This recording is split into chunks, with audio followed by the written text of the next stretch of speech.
دن کے 11 بجے ہیں۔ السلام علیکم، یہ ریڈیو پاکستان ہے۔ عبدالقدیر سے خبریں سنیے۔ اہم خبروں کا خلاصہ۔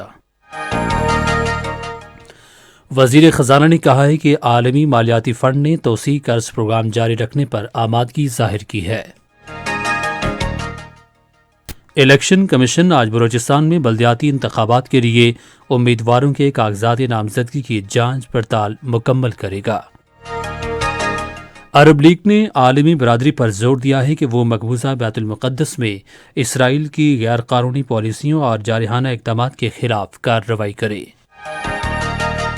اور اقوام متحدہ کے سربراہ نے یوکرین میں انسانی زندگیوں کے تحفظ، جنگ سے متاثرہ لوگوں کی مشکلات کے ازالے اور قیام امن کے لیے فوری اقدامات کی ضرورت پر زور دیا ہے۔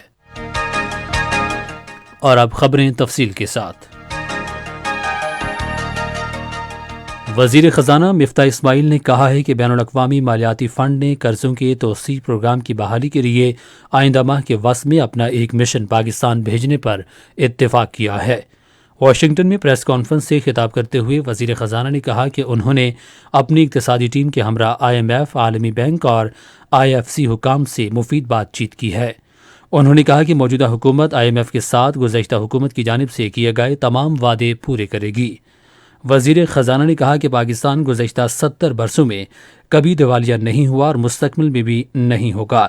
تاہم انہوں نے کہا کہ بجٹ خسارے کی بلند شرح کے باعث قرضوں میں اضافہ ہوا۔ انہوں نے کہا کہ موجودہ حکومت مجموعی ملکی پیداوار میں اضافہ کر کے قرضوں کا بوجھ کم کرنے کی بھرپور کوشش کرے گی۔ ایک سوال کے جواب میں انہوں نے کہا کہ پاکستان موجودہ معاشی صورتحال کے باعث پیٹرولیم مصنوعات پر مزید سبسڈی کا متحمل نہیں ہو سکتا۔ الیکشن کمیشن آج بلوچستان میں بلدیاتی انتخابات کے لیے امیدواروں کے کاغذات نامزدگی کی جانچ پڑتال مکمل کرے گا۔ ریٹرننگ افسران کے فیصلوں کے خلاف اپیلیں کل سے دائر کی جا سکیں گی۔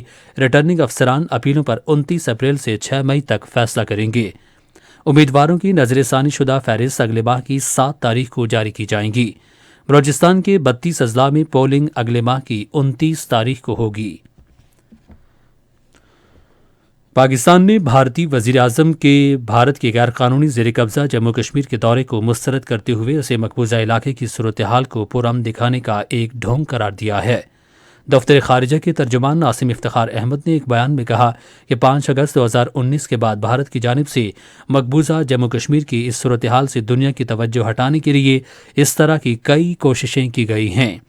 ترجمان نے کہا کہ پاکستان بھارت کی غیر قانونی زیر قبضہ جموں کشمیر میں دریائے چناب پر رتلی اور کوار پن بجلی منصوبوں کی تعمیر کا سنگ بنیاد رکھنے کی شدید مذمت کرتا ہے۔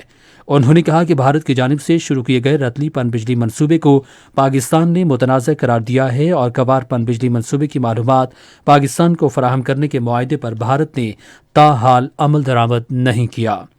انہوں نے کہا کہ پاکستان بھارت کے وزیر اعظم کی جانب سے دونوں منصوبوں کے افتتاح کو 1960 کے سنتاس معاہدے کی صریحاً خلاف ورزی سمجھتا ہے۔ ترجمان نے بھارت سے مطالبہ کیا کہ وہ سنتاس معاہدے کے تحت اپنی ذمہ داریاں پوری کرے اور معاہدے کے منافی اقدامات سے گریز کرے۔ عرب لیگ نے عالمی برادری پر زور دیا ہے کہ وہ مقبوضہ بیت المقدس میں اسرائیل کی غیر قانونی پالیسیوں اور جارحانہ اقدامات کے خلاف کارروائی کرے۔ عمان میں عرب لیگ کی وزارت کمیٹی کے ہنگامی اجلاس کے بعد ایک بیان میں عرب لیگ کے assistant secretary general Ahmed Rashid Khattabi نے کہا کہ مقبوضہ بیت المقدس میں اسرائیلی جارحیت نے خطے کو تشدد کی آگ میں جھونک دیا ہے۔ انہوں نے اقوام متحدہ کی سلامتی کونسل پر زور دیا کہ وہ مذہبی آزادی کے خلاف اسرائیل کی بہیمانہ کارروائیوں کے ضمن میں اپنی ذمہ داریاں پوری کرے، جن کی ضمانت عالمی کنونشنز میں بنیادی انسانی حق کے طور پر دی گئی ہے۔ اور اقوام متحدہ کے سیکرٹری جنرل انتونیو گوتریس آج ترکی پہنچیں گے، جس کے بعد وہ روس اور یوکرین کے دورے پر روانہ ہوں گے۔ ترک وزارت خارجہ نے ایک بیان میں کہا کہ اقوام متحدہ کے سیکرٹری جنرل انقرہ میں ترک صدر رجب طیب ایردوان سے ملاقات کریں گے۔ اقوام متحدہ کے سیکرٹری جنرل نے ایک ٹویٹ میں یوکرین میں انسانی زندگیوں کے تحفظ، جنگ سے متاثرہ لوگوں کی مشکلات کے ازالے اور قیام امن کے لیے فوری اقدامات کی ضرورت پر زور دیا۔ وہ کل ماسکو میں روس کے صدر ولادیمیر پوٹن اور وزیر خارجہ سرگئی لاروف سے ملاقات کریں گے۔ وہ یوکرین کے صدر ولادیمیر زیلنسکی سے ملاقات کے لیے جمعرات کو کیف کی طرف جائیں گے۔ سیکرٹری جنرل یوکرین کے عوام کے لیے انسانی امداد پر تبادلہ خیال کے لیے یوکرین میں اقوام متحدہ کے اداروں کے عملے سے بھی ملاقات کریں گے۔ اسی کے ساتھ خبریں ختم ہوئیں۔ مزید خبروں اور تجزیے کے لیے ہماری ویب سائٹ ہے radio.gov.pk اور فیس بک کے link radio Pakistan news official پر براہ راست ویڈیو سٹریمنگ بھی ملاحظہ